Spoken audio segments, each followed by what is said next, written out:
Hello friends, स्वागत है आपका हमारे यूट्यूब चैनल पे स्टडी इंग्लिश विद नितिन पे। दोस्तों, मैं आज आपके लिए कुछ नए क्वेश्चंस लेके आया हूँ एयरफोर्स के, जो एयरफोर्स के पेपर में बार बार रिपीट होते रहते हैं। तो अगर आप मेरे चैनल पे पहली बार आए हैं तो इसको सब्सक्राइब कर लीजिए, और ताकि आपको इससे जुड़ी सारी अपडेट्स मिलती रहें। और आप लोग अपनी प्रैक्टिस ज़्यादा से ज़्यादा रखिए, क्योंकि ये ऐसा टाइम है जितनी आप लोग ज़्यादा प्रैक्टिस करेंगे उतना ही आपके लिए फ़ायदेमंद होगा। तो चलिए हम लोग शुरू करते हैं अपनी आज की वीडियो। देखिए, हमारा पहला क्वेश्चन है, आई prefer this book dash that. तो मैं आप लोगों को बता दूं, इसमें प्रीपोजिशन फिल करना है। तो जो आप लोगों ने पढ़ा होगा, प्रेफर का जो जोड़ा होता है वो होता है टू। प्रेफर के साथ टू लगता है, इसलिए आपका ऑप्शन सी बिल्कुल सही हो जाएगा। अगर आपको कहीं पे भी प्रेफर और प्रेफरेबल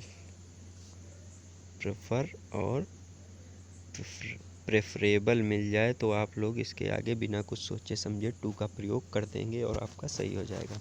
तो ये हो जाएगा, I prefer this book to that. बहुत सारे बच्चे इस पे देन का प्रयोग करते हैं, मगर ये बिल्कुल गलत है। देन नहीं होता है प्रेफर के बाद। आप लोग याद रखें, प्रेफर के बाद हमेशा ही टू का प्रयोग होता है। आगे देखिए, आगे क्वेश्चन कह रहा है हमारा, I have eaten nothing dash 3 PM। अब हम लोगों को इस पर प्रीपोजिशन देनी है।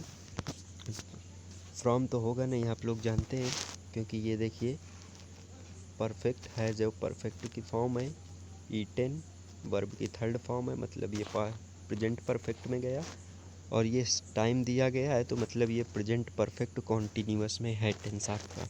तो हम लोगों ने पढ़ा है, प्रेजेंट परफेक्ट कॉन्टीन्यूअस के लिए सब्जेक्ट होना चाहिए हैज़ हैव, उसके साथ वर्ब की थर्ड फॉर्म होनी चाहिए, उसके बाद वर्ब की ING फॉर्म है, फिर सिंस या फॉर में से एक लगा होना चाहिए, और उसके बाद टाइम होना चाहिए। टाइम तो दिया है, अब हम लोगों को यहाँ पे सिंस या फॉर में एक भरना है। तो हम लोगों ने पढ़ा है कि जब निश्चित समय होगा तो सिंस लिखेंगे, और जब अनिश्चित समय होगा तो फॉर लिखेंगे। देखिए, इसमें 3 PM की बात कर रहा है, शाम को 3 बजे, मतलब ये निश्चित समय है। तो निश्चित समय के लिए हम लोग इसमें सिंस का प्रयोग कर देंगे, बिल्कुल सही हो जाएगा। आगे देखिए, आगे हमारा क्वेश्चन है, the young one of goat is called.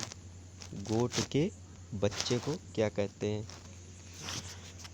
तो देखिए, जो गोट के बच्चे को है तो हम लोग उसे किड कहते हैं। क्या कहते हैं? किड कहते हैं।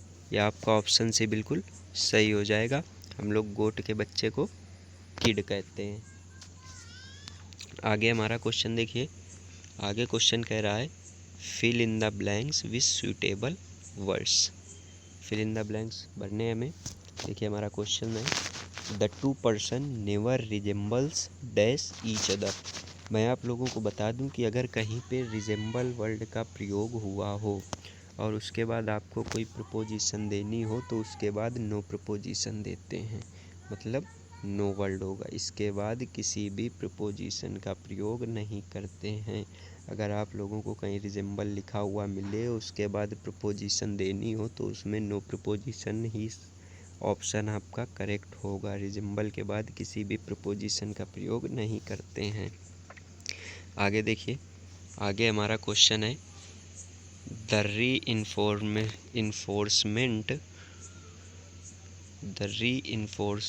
was sent because the enemy was dash fasten। तो इसमें देखिए, मैं आप लोगों को बता दूं कि रीइंफोर्समेंट का मतलब होता है अतिरिक्त सेना है। जो अलग से सेना भेजी जाती है उसे हम लोग कहते हैं रीइंफोर्समेंट, मतलब जो एक्स्ट्रा सेना भेजी जाए। इसमें कह रहा है, द रीइंफोर्समेंट वॉज सेंट, अतिरिक्त सेना भेजी गई, बिकॉज क्योंकि, द एनिमी जो दुश्मन थे, वॉज फास्ट। अब इसमें हम लोगों को ये देनी है, तो हम लोग इसमें ऑप्शन आप देखिए, एडवांस्ड होगा नहीं, एडवांसमेंट भी नहीं होगा, एडवांसिंग आपका सही होगा, क्योंकि एडवांसिंग का मतलब होता है आगे बढ़ना, आगे बढ़ना। अब इस सेंटेंस को पढ़िए, इस वजह से एडवांसिंग होगा इसमें, क्योंकि ये कह रहा है जब इसमें कह रहा है आपका कि जब अतिरिक्त सेना भेजी गई, क्योंकि जो दुश्मन थे वो तेज़ी से आगे बढ़ रहे थे आ रहा है। तो रहे थे में हम लोग पास्ट कॉन्टिन्यूअस का प्रयोग करते हैं, मतलब वॉज के बाद आईएनजी फॉर्म आनी चाहिए वर्ब की। तो आईएनजी फॉर्म कौन सी है? एडवांसिंग। ये हो गया। आगे देखिए आपका क्वेश्चन है चूज़ द इनडायरेक्ट फॉर्म। हम लोगों को इसमें इनडायरेक्ट फॉर्म करना है। देखिए इसमें दिया हुआ है आपका एक्सक्लामेटरी सेंटेंस के इनडायरेक्ट फॉर्म करने। कोई डायरेक्ट सेंटेंस रहा होगा उसका इनडायरेक्ट फॉर्म चेक करना है। तो हम लोग जानते हैं कि ही सेड विद जॉय। जब भी जॉय या और सौरो की बात होगी तो एक्सक्लेम्ड का प्रयोग करते हैं। टोल्ड होता नहीं है, सेड भी नहीं होता है। अब हमें ए और डी में चेक करना है। तो ही एक्सक्लेम्ड विद जॉय, इतना तो सही है। दैट कंजक्शन का भी प्रयोग हुआ है। ही और हैड भी आपका सही है, इस पे भी आपकी कोई गलती नहीं है। और वर्ब की थर्ड फॉर्म, मतलब ये आपका ऑप्शन है बिल्कुल सही है। ये इनडायरेक्ट फॉर्म में ही है, इस वजह से आपका इसका ऑप्शन है बिल्कुल सही हो जाएगा। आगे देखिए क्वेश्चन में हमें कह रहा है choose the correct passive form. हमें इसका पैसिव वॉइस बनाना है। सी टॉट मी इंग्लिश। देखिए इसका पैसिव दो तरह से बन सकता है, लेकिन हम इसको ऑप्शन के हिसाब से बनाएंगे, जिस तरह ऑप्शन दिए होंगे उसी तरह। इसमें एक बार इंग्लिश सब्जेक्ट लेके बन सकता है, एक बार मी सब्जेक्ट लेके बन सकता है, ऑब्जेक्ट लेके बन सकता है। तो हम लोग इसको बनाएंगे, पहले मी लेके बनाएंगे। मी में ये मी आगे आएगा सब्जेक्ट की तरह, तो ये आई में बदल जाएगा। इसमें है नहीं, इसमें भी नहीं है, इन दोनों में है। तो हम लोग देखेंगे सब्जेक्ट की तरह आया। ये वर्ब की सेकंड फॉर्म दे रखी है। हम लोगों ने पढ़ा है कि वर्ब की सेकंड फॉर्म को पैसिव वॉइस में चेंज करते वक्त वॉज वर प्लस V3 में चेंज करते हैं। जब V2 हो पैसिव वॉइस में वर्ब की सेकंड फॉर्म, तो उसे हम पैसिव वॉइस में वॉज वर प्लस वर्ब की थर्ड फॉर्म में चेंज करते हैं। तो हम लोग देख लेंगे इसमें किस सेंटेंस में है वॉज वर। इसमें है नहीं, मतलब ये गलत है। इसमें भी नहीं है, सी और डी में बना है, सी और डी में है। तो अब हम देखेंगे आई वॉज के बाद वर्ब की third form, I was verb की थर्ड फॉर्म। लेकिन ये सेंटेंस गलत है आपका, ये सही नहीं है। इस वजह से ऑप्शन सी बिल्कुल आपका सही हो जाएगा। By her English I was taught, ये सेंटेंस आपका गलत है। आगे देखिए, आगे हमारे क्वेश्चन में कह रहा है choose the correct antonyms of the word given in block letter. Antonym हमें बताना है इस वर्ड का। स्टेल, स्टेल का मतलब होता है बच्चों, स्टेल का मतलब बासी, बासी होता है स्टेल का मतलब। तो इसका हमें एंटोनिम बताना है।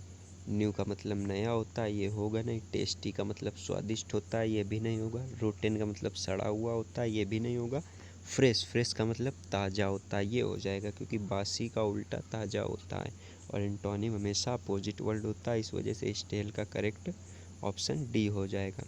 आगे देखिए, आगे हमें कह रहा है सरप्लस का एंटोनिम बताना है। सरप्लस का मतलब होता है अतिरिक्त, और तो इसका एंटोनिम आपका हो जाएगा डेफिसिट। सरप्लस का मतलब होता है अतिरिक्त, इसका एंटोनिम आपका डेफिसिट हो जाएगा।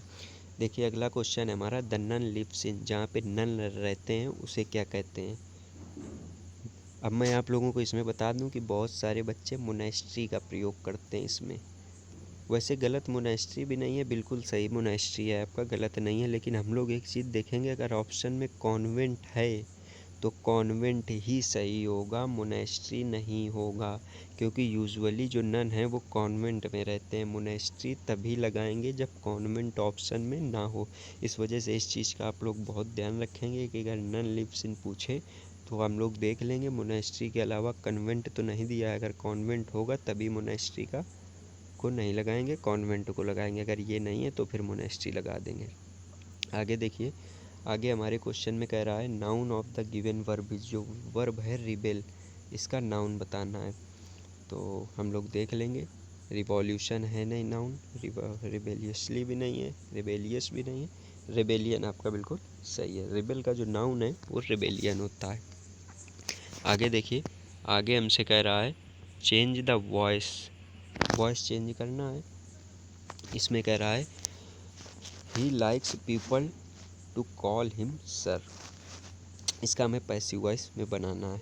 तो हम लोग जानते हैं जो 2 + V1 होती है उसका पैसिव वॉइस हम लोग 2B + V3 में बनाते हैं। ये लोग आप लोग याद रखेंगे, जो 2 + V1 है उसका हम लोग वॉइस बदलते समय 2B + V3 में बनाते हैं।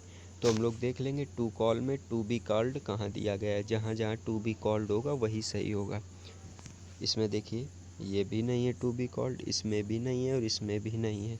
तो ये आपका ऑप्शन है बिल्कुल सही हो जाएगा। बस आप लोग कुछ मेन इम्पॉर्टेंट जो वर्ड्स होते हैं उनको पकड़ा करिए। अगर आप उनको पकड़ लेंगे तो आपके 1-2 ऑप्शन बिल्कुल आसानी से कट जाएंगे।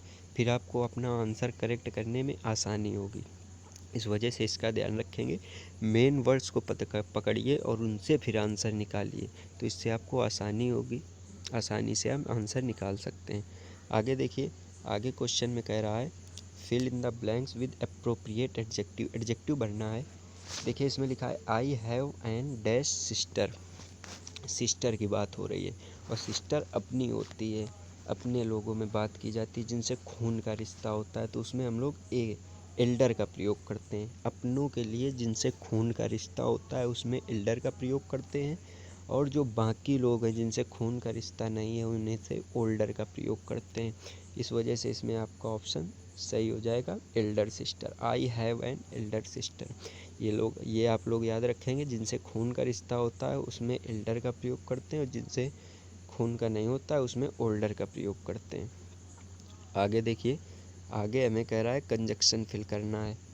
कंजक्शन फिल करना है तो इसमें देखिए लिखा है he is slow dash he is sure. तो हम लोग जानते हैं कि वह धीरे है फिर भी, लेकिन वह फिर भी निश्चित है, श्योर है अपने आप में। इस वजह से इसमें बट का प्रयोग हो जाएगा। He is slow but he is sure. वह स्लो तो है लेकिन वह श्योर भी है। ये आप लोग याद रखेंगे। आगे कह रहा है fill in the blanks with suitable words. A bad workman quarrels with his dash. तो हम लोग याद रखेंगे ये एक कहावत है, a bad workman quarrels with his tools. खराब मिस्त्री हमेशा अपने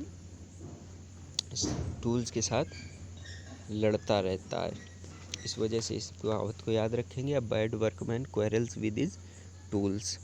थैंक यू दोस्तों, आज के लिए इतना ही। हम बहुत जल्द आपके लिए अपना नया मॉडल पेपर लेके आएंगे। आप लोग तब तक अच्छे से प्रैक्टिस करते रहिए और हो सके तो ज़्यादा से ज़्यादा क्वेश्चन प्रैक्टिस करिए, क्योंकि आप लोगों के पास समय बहुत कम है। Thank you.